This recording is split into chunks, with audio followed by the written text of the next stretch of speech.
The Six Pillars of Self-Esteem by Nathaniel Branden. Introduction. A successful architect is on the verge of landing the biggest commission of his career.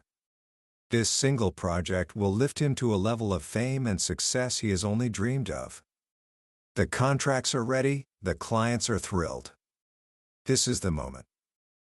So, to celebrate, he tells himself it's safe to have just one drink. He hasn't had a drink in 3 years. He ends up completely smashed. He insults the very people who were about to hand him his dream, and of course, he loses the assignment. His partner, enraged, quits on him. His career is in ruins.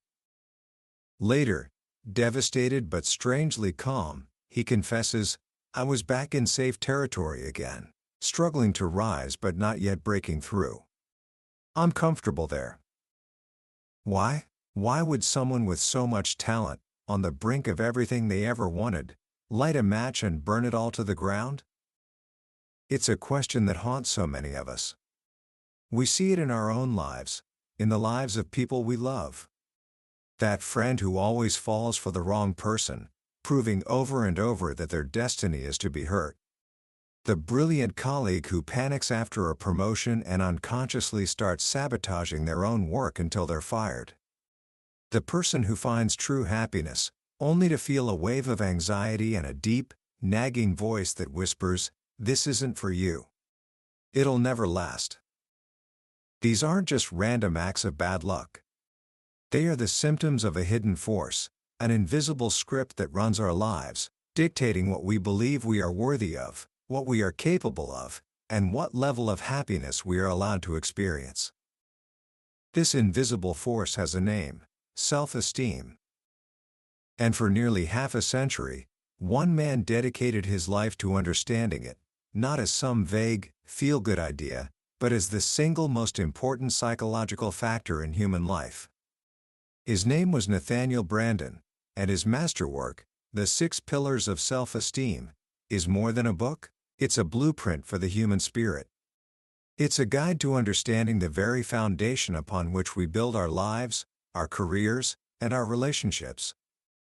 Branden was a pioneer. He began studying self-esteem back in the 1950s, a time when the term barely existed in psychology. He saw that beneath every patient's complaint, whether it was anxiety, depression, or fear of success, there was a deeper issue. A feeling of being inadequate, of not being enough. He came to believe that self-esteem wasn't just a nice-to-have. It was a fundamental human need, as essential to our well-being as calcium is to our bones. Without it, we don't necessarily die, but our ability to function, to thrive, is severely impaired. He called it the immune system of consciousness. Today, I want to take you on a journey through his profound work. This isn't just a summary, it's an exploration. My promise to you is this: by the end of our time together, you will not only understand what true self-esteem is, and what it is not, but you will also hold the keys to the 6 specific, actionable practices that can fundamentally change the way you see yourself. You will understand why you do the things you do, and you will see the path to becoming the person you were always meant to be. This is the story of how to build an unshakable self from the inside out. Book summary. To begin, we need to clear away a few common misunderstandings. When we hear the term self-esteem, many of us think of praise, compliments, or that feeling you get when you win an award. We're taught to chase it through external things: good grades, a promotion, a popular social media profile, the approval of others. But Nathaniel Branden tells us this is a profound mistake. It's like trying to build a house out of cardboard. It might look like a house for a little while, but the first storm that comes along will wash it away. He writes, "The acclaim of others does not create our self-esteem. These things can sometimes make us feel better about ourselves temporarily. But comfort is not self-esteem." Think about the famous celebrities who are adored by millions, yet wake up every morning with a sickening sense of fraudulence and emptiness.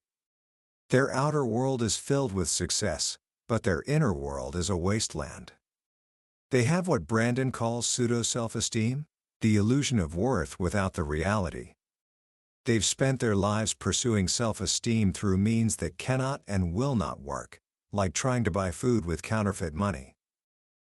So, if self-esteem isn't about praise or popularity, what is it? Branden gives us a beautifully clear and powerful definition.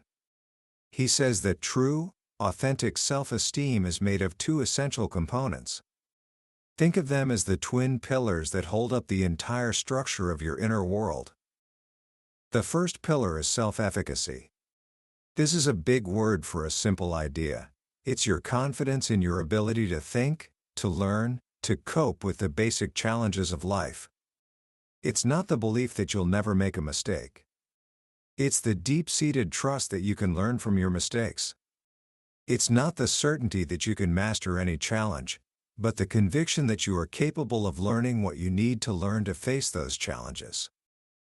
It's a fundamental trust in your own mind. When you have self-efficacy, you see your mind as a reliable tool. You believe in your power to figure things out. The second pillar is self-respect. This is the other half of the equation. It is the feeling of being worthy, deserving, and entitled to happiness and success. It's the conviction that your life is important, and that you have a right to assert your needs and enjoy the fruits of your efforts. Self-respect is the feeling that you are good enough, right now. Not someday, when you're perfect. Not after you've achieved one more thing. But right now.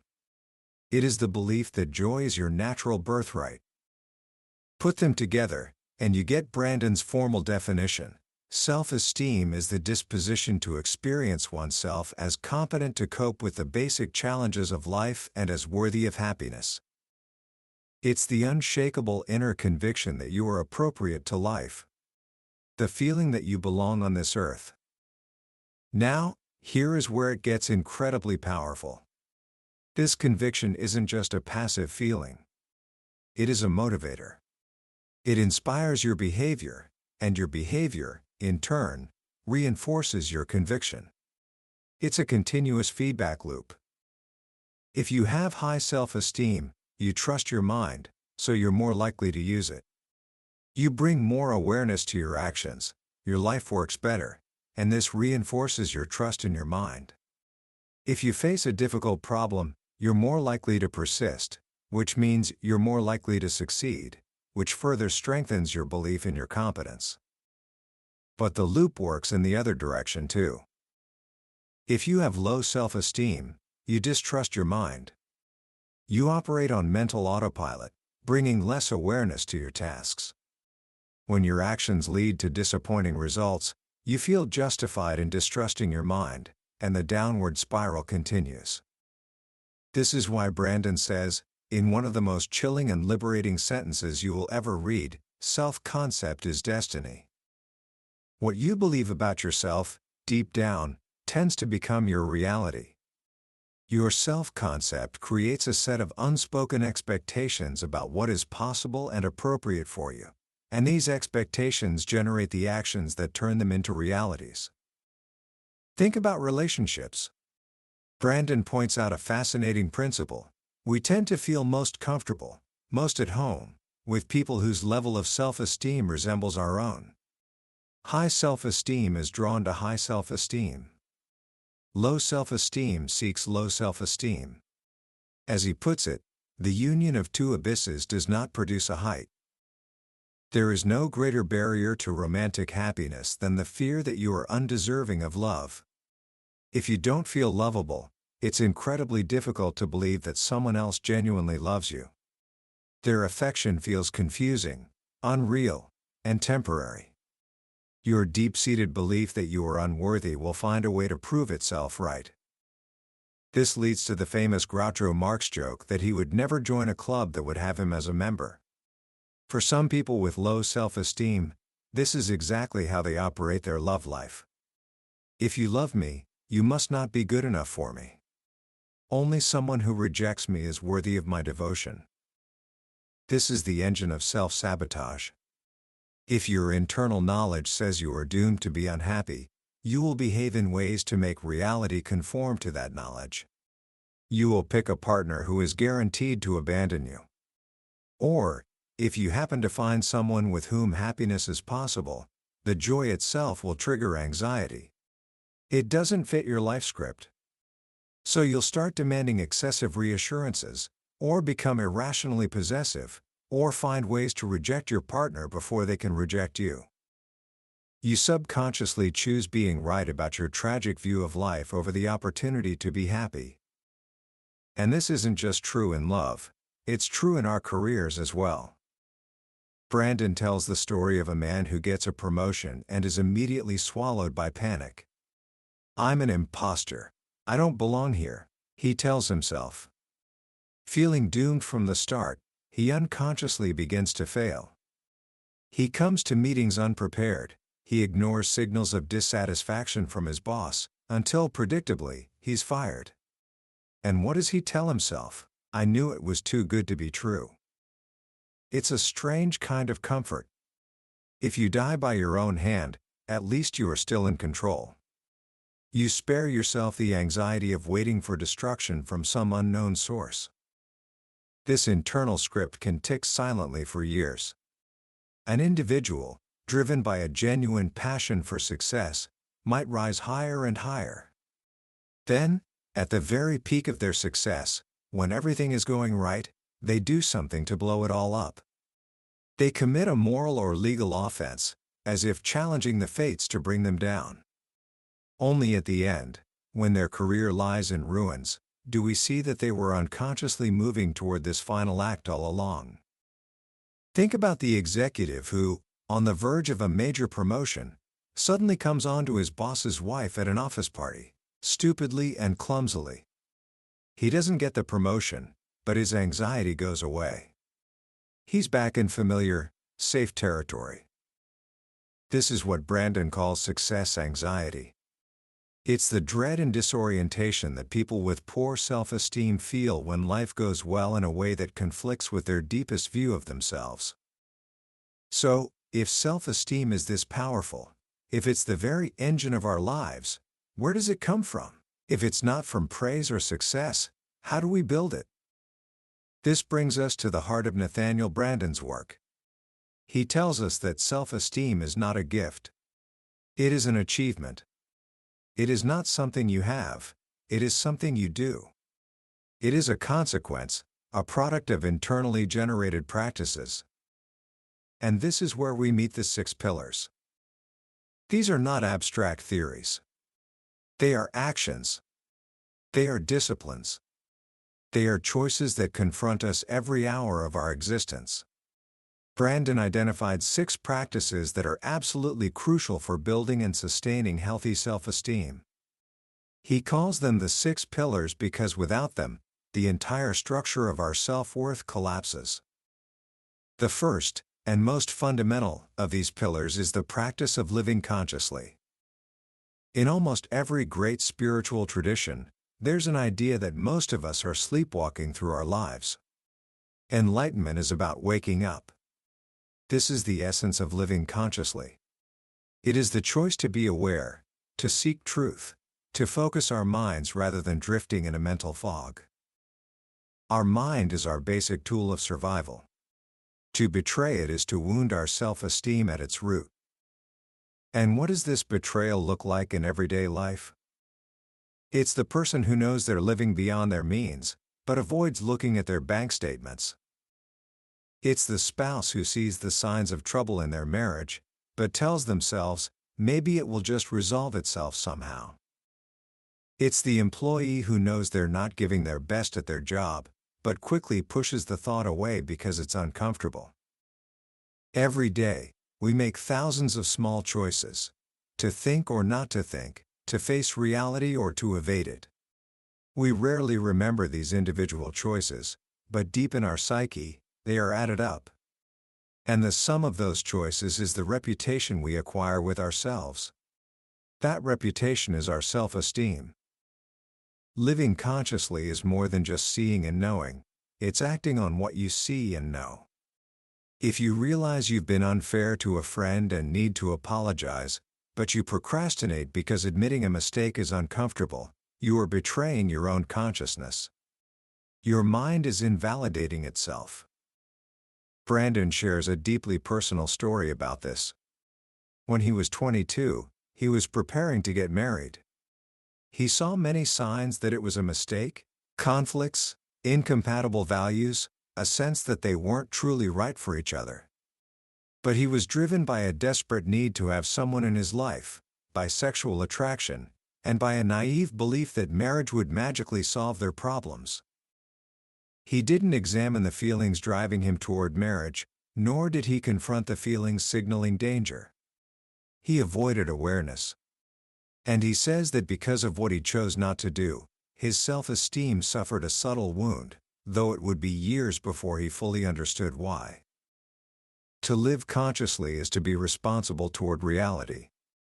It means respecting the facts, both in the outer world and in our inner world. It means not confusing our wishes or fears with the truth. Just because you desire a new car doesn't make it rational to buy it when you can't afford the rent. Just because you fear a necessary surgery doesn't mean you'll be fine without it. Wishes, fears, and denials do not alter facts. But what happens when living consciously reveals things about ourselves that we don't like? What if we become aware of feelings of fear, or envy, or shame? This leads us directly to the second pillar, which is impossible to practice without the first. It is the practice of self-acceptance.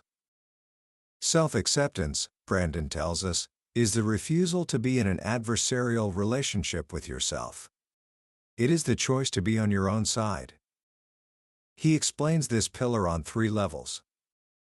First, at its most fundamental level, it's a pre-moral act of self-affirmation.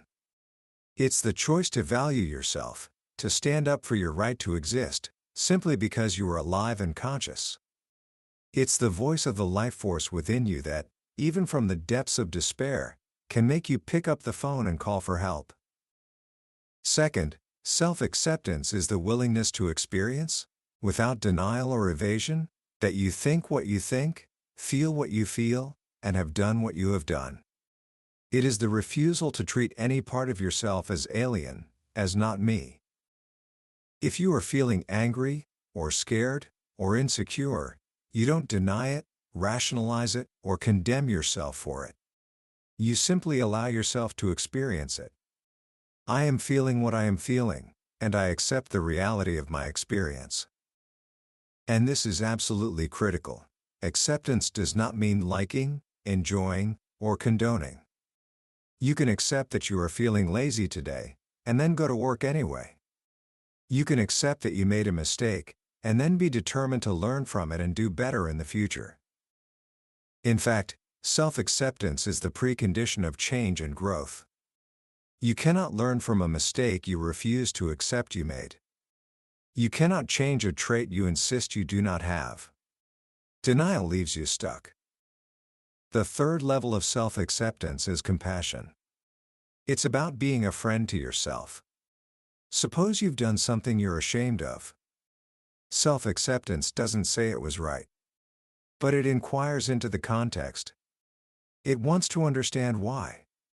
It asks, why did something that seems wrong now feel desirable, or even necessary, at the time? It's the difference between judging yourself and understanding yourself. Branden offers a powerful exercise to practice this. Stand naked in front of a full-length mirror and just look at yourself. Notice your feelings. You will probably like some parts and dislike others. You might see pain in your eyes you don't want to confront, or signs of aging that bother you. The impulse is to look away, to escape, to reject. But instead, stay with it. Breathe deeply, and say to yourself, over and over, whatever my defects or imperfections, I accept myself unreservedly and completely. At first, a voice inside might protest, but I don't like this part of me. How can I accept it? Remember, acceptance isn't liking. It's simply acknowledging reality. This face, this body, it is what it is, right now. When you surrender to that fact, you begin to feel more relaxed, more real, more at peace with yourself. And this leads to a surprising discovery. When you fully accept the parts of yourself you don't like, if they are within your power to change, you become more motivated to change them. We are not moved to change things whose reality we deny. But perhaps the most profound part of self-acceptance is this: we can be as frightened of our strengths as we are of our shortcomings. We can run from our own greatness, our own genius, our own beauty, because our assets pose the challenge of responsibility.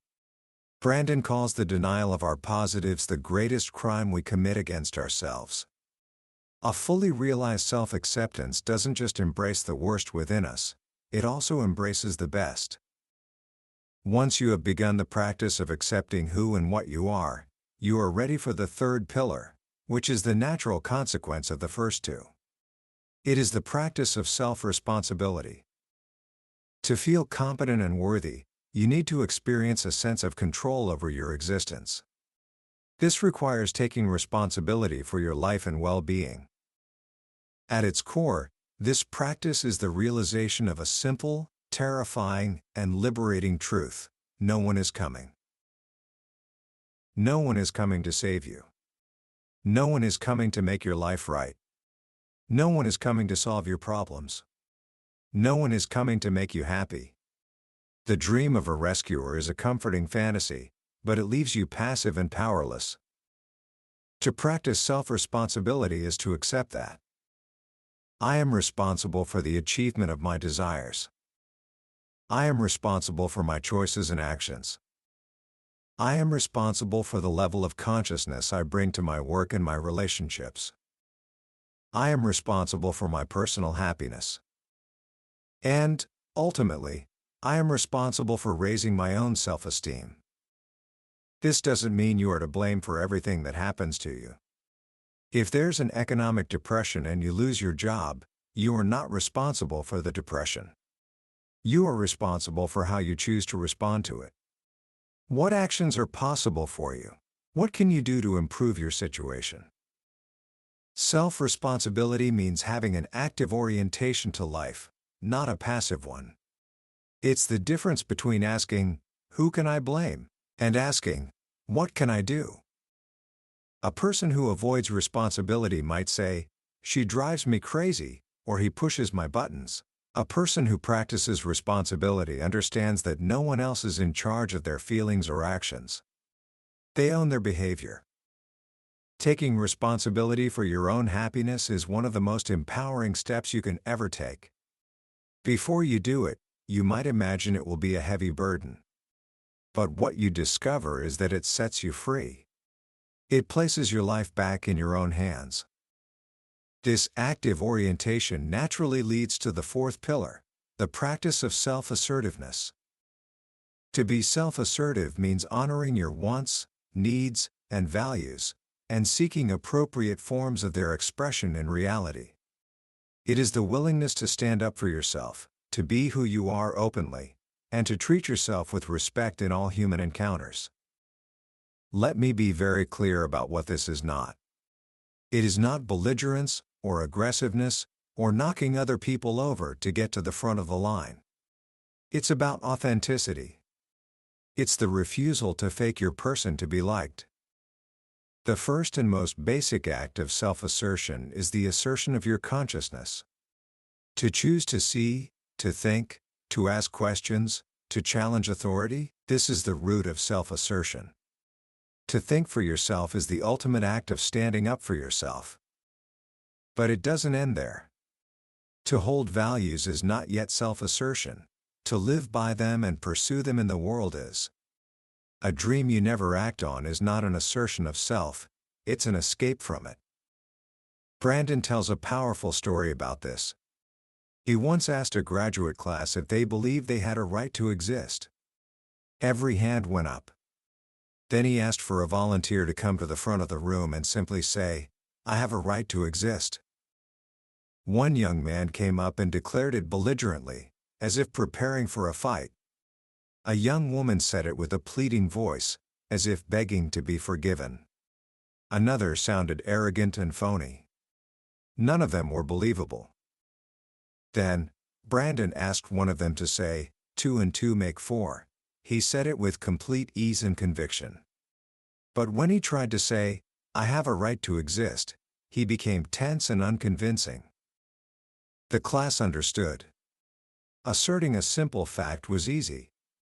Asserting their own value, their own right to be, was terrifying. Why? Because for many of us, the message we received as children was that what we wanted wasn't important. What was important was what others wanted. We were taught that standing up for ourselves was selfish. So we learned to live in a perpetual underground, where our true thoughts, feelings, and dreams lie hidden and stillborn. Think of the small, everyday betrayals of the self. The young man who loves a movie but, afraid of seeming uncool to his friend, just shrugs and says, "Not bad." The woman who hears an ugly racial slur at a party, feels inwardly sick, but says nothing for fear of causing a scene or evoking disapproval. The college student who deeply admires a writer, but, when he has the chance to speak to her, remains silent, telling himself, of what importance would my reaction be to a famous writer? In each of these moments, Branden says, we slap our own face. The world does not do it to us, we do it to ourselves. Each time we choose silence over authenticity, we inflict a wound on our self-esteem. Being assertive is powerful. But assertiveness without a direction can be just noise. We need to be assertive for something. This brings us to the fifth pillar, the practice of living purposefully. To live without purpose is to live at the mercy of chance. You're like a cork floating on water, bounced along by outside forces, with no course of your own. Your life becomes reactive, not proactive. You become a drifter. To live purposefully is to use your powers for the attainment of goals you have selected. It is our goals that lead us forward, call on the exercise of our faculties, and energize our existence. Branden tells the story of his friend in his late 60s who fell passionately in love and said, "God, I hope I handle things right this time. I wish I don't screw up." Branden replied by asking him what he would say to an executive at IBM who said he hoped a new product launch would succeed. He would tell him to stop hoping and wishing, and to make its success his conscious purpose, complete with an action plan. This is the essence of living purposefully. It applies to our relationships just as much as it does to our careers, though we often forget this. It's easy to think that in love, just loving is enough. But happy, successful relationships don't just happen. They are the result of conscious purpose and action. We must ask ourselves, if my goal is to have a successful relationship, what must I do? Purposes without an action plan are just daydreams. And daydreams do not build the experience of efficacy. Living purposefully also requires self-discipline, the ability to organize your behavior over time in the service of your goals. It's the ability to defer immediate gratification for a long-range value. No one can feel competent to cope with life who lacks this capacity. This doesn't mean a life without rest or play.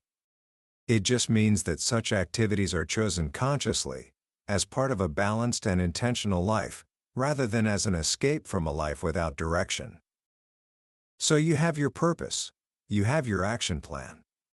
But what if, in the pursuit of your goals, you betray the very values that make you who you are? This is where the sixth and final pillar comes in. It is the pillar that holds all the others together.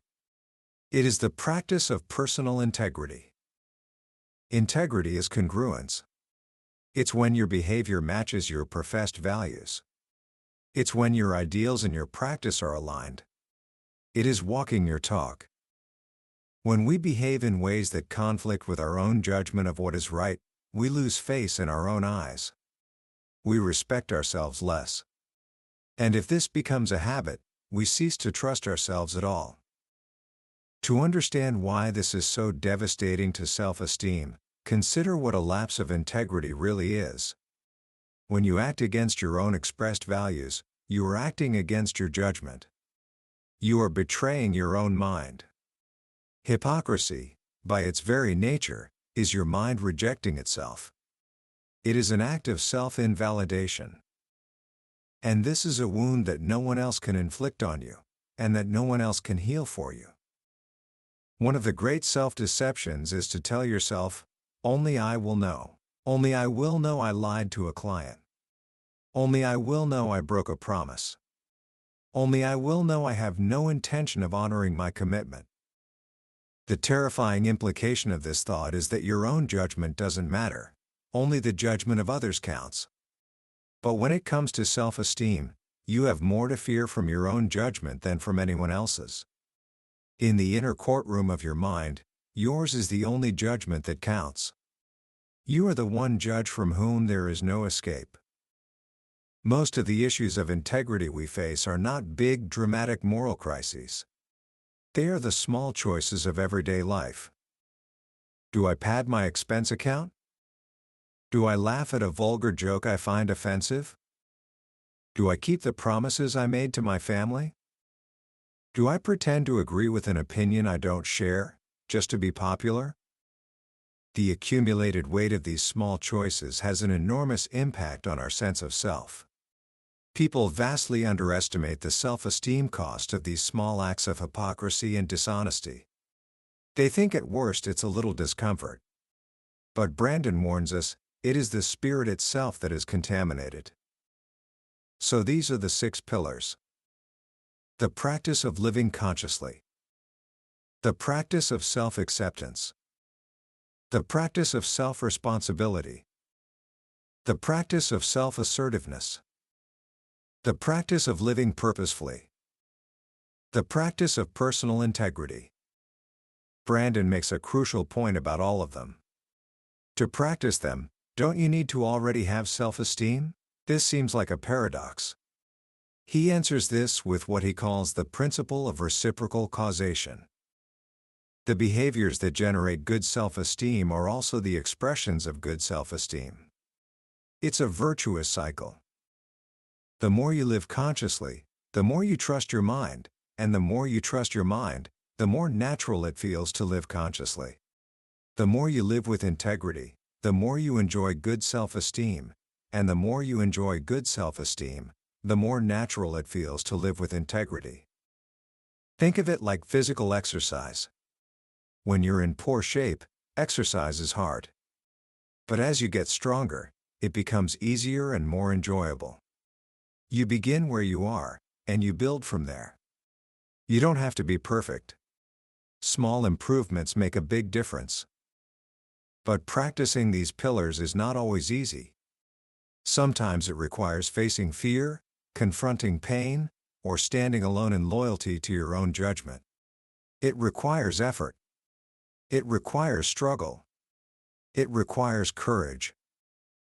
And this brings us to what Branden calls the hidden, 7th pillar of self-esteem. It is the motive power that drives all the others. It is the love you have for your own life. This love is the beginning of all virtue. It is the launching pad for your highest aspirations. It is the will to live, to grow, to become the hero that the journey of self-esteem summons from within each of us. It is the choice to decide that your life and your happiness matter. And that is a choice that only you can make. Commentary. As we come to the end of our journey through the 6 pillars of self-esteem, I find myself thinking about why this book has remained so powerful for so long. In a world filled with quick fixes, life hacks, and promises of effortless transformation, Nathaniel Branden's work stands apart. It's unflinching. It doesn't offer you a magic pill, it offers you a spiritual discipline. He's not telling you how to feel good about yourself. He's showing you how to live in a way that generates authentic, earned self-respect. There's a profound difference. One is a temporary high, the other is a permanent foundation. And this foundation has never been more critical than it is today. Branden wrote this book before the internet, before social media, before the constant barrage of comparison and external validation became the background noise of our lives. He saw, with incredible foresight, that we were moving from a manufacturing economy to an information economy, a world where our mind is our primary tool for survival. In such a world, trust in one's own mind, self-efficacy, is not a luxury, it's an economic necessity. The ability to think for yourself, to learn continuously, to manage change, and to take responsibility for your own career path are the new rules of the game. The old model of the organization man, who could succeed by simply fitting in and following orders, is gone. Today, companies need people who can innovate, take initiative, and operate with a high degree of autonomy. They need people with self-esteem. The irony is that at the very moment the world is demanding more self-reliance and inner direction from us, our culture often seems to be pushing us in the opposite direction. It tempts us with the easy validation of likes and shares, it encourages us to see ourselves as victims of circumstance, and it often values conformity over authentic self-expression. That's why Branden's message is a call to arms. It's a call to reclaim our own minds, to take ownership of our own lives, and to build our sense of worth on a foundation that no one can ever take away from us. So, how can you begin to apply these profound ideas to your own life, starting today? You don't have to master all 6 pillars overnight. Remember, small improvements make a difference. Here are 3 simple, practical actions you can take. First, practice living just 5% more consciously today. Pick one activity. Maybe it's a conversation with a friend, or a task at school, or even just eating a meal. For that one activity, commit to being fully present. At the start of your day, you could even use one of Branden's sentence stems. Just write down, "If I bring 5% more awareness to my life today," and quickly write down 6 different endings. See what comes up. Second, practice a moment of radical self-acceptance. Tonight, try the mirror exercise for just 60 seconds. Look into your own eyes and repeat the phrase, "Whatever my defects or imperfections, I accept myself unreservedly and completely." Don't argue with it. Don't analyze it. Just experience what it feels like to declare a truce in the war against yourself. Third, practice a small act of self-responsibility. At the end of the day, think of one choice you made, a small one. Maybe it was the choice to procrastinate, or the choice to speak up in class, or the choice to be kind to someone. And simply say to yourself, without judgment, "I was the cause of that action. I am responsible." The goal isn't blame, it's awareness. It's the feeling of holding the steering wheel of your own life. Building self-esteem is not a destination you arrive at one day. It is a lifelong practice. It's the quiet, daily, and sometimes heroic work of choosing to honor your mind, to accept your being, to own your power, to speak your truth, to live your purpose, and to walk your talk. It is the journey of becoming who you are. That was a summary of the 6 Pillars of Self-Esteem by Nathaniel Branden. We've explored the core ideas today, but I'll be honest with you, a summary can only ever be a map. The real treasure is found on the journey itself. The true magic happens when you read the book for yourself, in the quiet moments when a particular story or a simple phrase resonates with you in a way you never expected. This overview is designed to help you decide if this book is worth your time and attention. If anything we've discussed today has sparked something within you, I encourage you to get a copy. Reading it isn't just about learning, it's an experience that can genuinely change the way you see yourself and the world. The link to the book is in the description below. Also, if you found this summary valuable and it gave you something to think about, please show your support by liking this video and subscribing to the channel. That way, you won't miss our next journey into another life-changing book from the billionaire's bookshelf. Let's continue to grow and learn together.